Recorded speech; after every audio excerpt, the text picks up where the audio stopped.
Welcome back, everybody. And today we're going to be going over the February 2020 movies. And let's just get right into it. Hope you guys enjoy.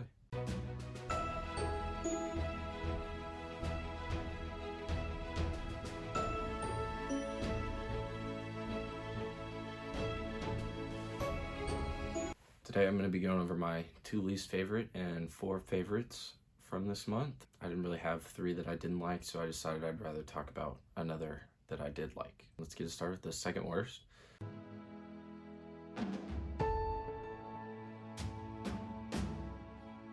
Second worst movie this month is Fantasy Island. Now, Fantasy Island centers around this group of people that are sent to this island for this giveaway, and they get to live out their fantasy. I mean, it's pretty self-explanatory. Whenever they get there, things start to go sideways, and it turns into a Blumhouse movie after that. And this movie is terrible. Like, by every stretch of the word terrible, this movie is it. It's unbearable. It's boring. At the beginning, you kind of get a sense that, oh, maybe this would be a fun concept, but it is not. It's not fun at all. And by the end, it just feels like a Scooby-Doo cartoon turned into a feature-length movie that's not very good, and you just beg and beg for it to end, and when it finally ends, you're overjoyed.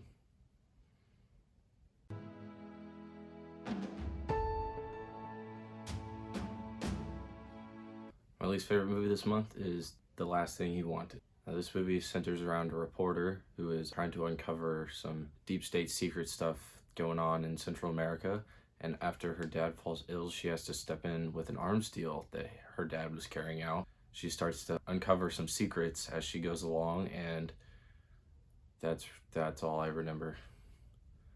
Now, this movie is boring and unengaging in probably the most unspectacular way you can imagine. I couldn't possibly want anything more than this movie to end. It was a waste of 2 hours, and it was so dreadful, and makes me sad that I had to watch it. And the last thing I ever want is to have to watch it again. Okay, so I tried to move through my least favorites faster this time because I really wanted some more time to talk about my favorite movies.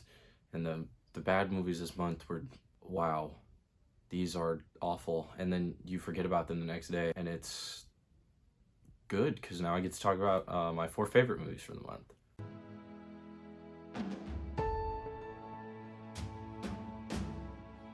My 4th favorite movie this month is gotta be The Photograph. The Photograph centers around a reporter who meets this girl who's a museum curator, and it's a very simple story, and it's just about them getting to know each other and falling in love and traversing a modern romantic relationship. What drew me into this movie is its simplicity. It wasn't marked by tragedy like many romances are these days. They feel like there has to be some huge stake, like one of them is dying, or one of them is got their left foot cut off and they can't walk, and it's done very effectively in several cases, but this is one of the first I've seen in a while that was just about the romance and about traversing real life romantic relationships, because not everybody has their left foot cut off, sorry. And the 2 leads, Lakeith Stanfield and Issa Rae, were phenomenal. Like, they worked so well together. They were very funny, and they had great chemistry, and I really did enjoy watching this and realizing their romantic relationship come to fruition as they traverse this modern world where everybody is focused on their jobs and careers, and it's hard to settle down and find time for these people. It talks effectively about that spark and chasing that spark. You don't have to give up your dreams to do that, because it is important to remember that when you're getting into romantic relationships. It's not an end-all be-all, and this movie very effectively showcases some of the things that, I mean, almost everybody can relate to.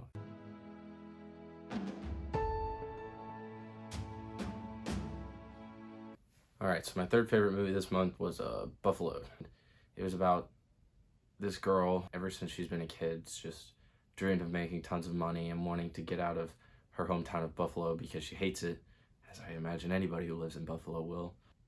It focuses on her plans to go to college and get rich, not working out, and she kind of falls into this criminal underworld, and it's not super serious, but it is very fun premise. Zoe Deutsch does a great job, and she's just one of the best, most funny actors that we have. she does a great job, and she's one of the best actors we have working right now, and she's just so funny, and she really takes on this role as this girl coming into power in this loan collection business, and brings like a really interesting twist on it. I mean, I haven't particularly seen any movies about the underworld of loans and all that, but it was still done very interestingly, because I can imagine loan collecting specifically not being a very interesting premise, but it's really fun, and she really leans into the role, and she does a great job. Everybody else in the movie does a great job, and it talks about a good thing, which is how looming of a thing loans can be, and how terrible it is to have that, and how everybody probably has a little bit of debt, and you see it unfold as lots of her family members are all subject to these crazy underground loan people. And I mean, I'm not exactly sure how realistic this representation is, but it is a very unregulated business, and loan collecting can be a hassle for everybody involved.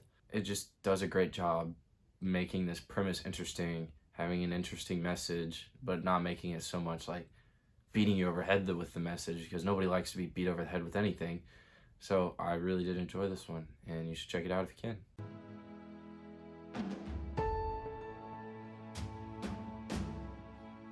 My second favorite movie this month is Birds of Prey, Harley Quinn. They kept changing what it was called, so I don't really know what to call it, but it's really just a Harley Quinn movie. This movie centers around Harley Quinn breaking up with the Joker, as you probably already know, and she loses that protection that she gets from the Joker, and now people want to beat her up because she's annoying, and I definitely felt that a little bit. And so she teams up with these group of people to fight the Black Mask, not really a comic book Black Mask, but Black Mask nonetheless. And the Birds of Prey and Harley Quinn work together to take him down. This movie is a riot. It's hilarious. Margot Robbie is one of the best working actresses we have in the business right now. She's funny, and she really leans into this role, and she doesn't make it weird like Jared Leto did. She's not sending dead rats to her castmates, so it's good to see her living on this role, even if this role in the DCU were kind of falling apart or whatever that is doing. It's fun to see this, and the Birds of Prey were also really interesting. I did wish we would get a little bit more of the Birds of Prey, but I mean, what can you expect? So maybe there'll be a sequel, and we'll get to see Green Arrow maybe in the movies. Warner Bros., you hear me, man? Maybe. This movie is fun, and it does a great job with the action and the R rating, and I was enjoying watching all these people just beat the crap out of other people. It's not super deep, but there were some good hidden themes in it, and they were talking about identity and what you would do if you were in such a crisis. I mean, obviously we can't imagine what a warlord coming after us would feel like, but I mean, it seems that everybody acts pretty realistically for the situations they're in, and the cast is great. But specifically Mary Elizabeth Winstead. I want a Huntress movie, 2 of them yesterday. Her role she played in the movie was kind of small, but it was so funny, and she was just such a good character, and her playing that character was very interesting to watch. As a whole, it felt like Birds of Prey was pretty well put together, even though I wish it had gone a little deeper with its themes, but it was still a great time.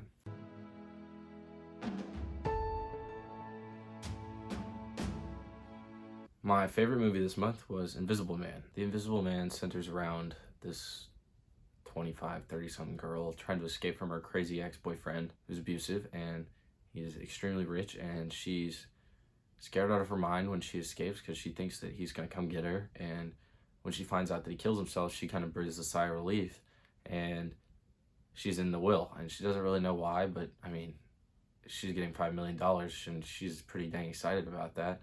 And she starts to get a little more comfortable and starts actually going outside, and she's not worried about it until an invisible force starts playing games, and she's like, I bet that's him, because he's a leader in the field of optics. And she's like, he turned himself invisible, and everybody's kind of like, did he though? And it kind of just goes from there.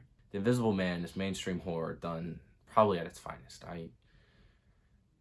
Elizabeth Moss does a great job, and the tension that the movie builds is just so effective, and the way the movie is structured, it lulls you into security, and it lets you feel that security sometimes, and then later it tries to lull you back in, and then it says, no, we're not doing the security thing.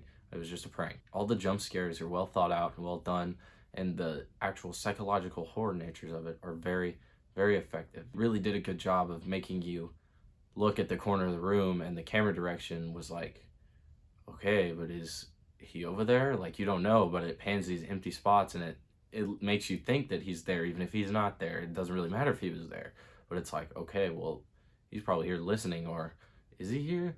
And it's all done very effectively, and it's directed very well. The ending didn't land it as well as the rest of the movie did, and it got kind of, it went a little too fast for me, and I really enjoyed like the slow, psychological, intense building that they had for the first two acts. The third act was still great and it was well thought out, but I just didn't enjoy it as much as I enjoyed the first two acts. Alright guys, thanks for watching. Please subscribe if you haven't already, and go follow my Instagram at FWP Reviews. I post full reviews for every movie I talked about and every other movie that came out and that I watched, and I didn't actually get to talk about it. Thanks for watching.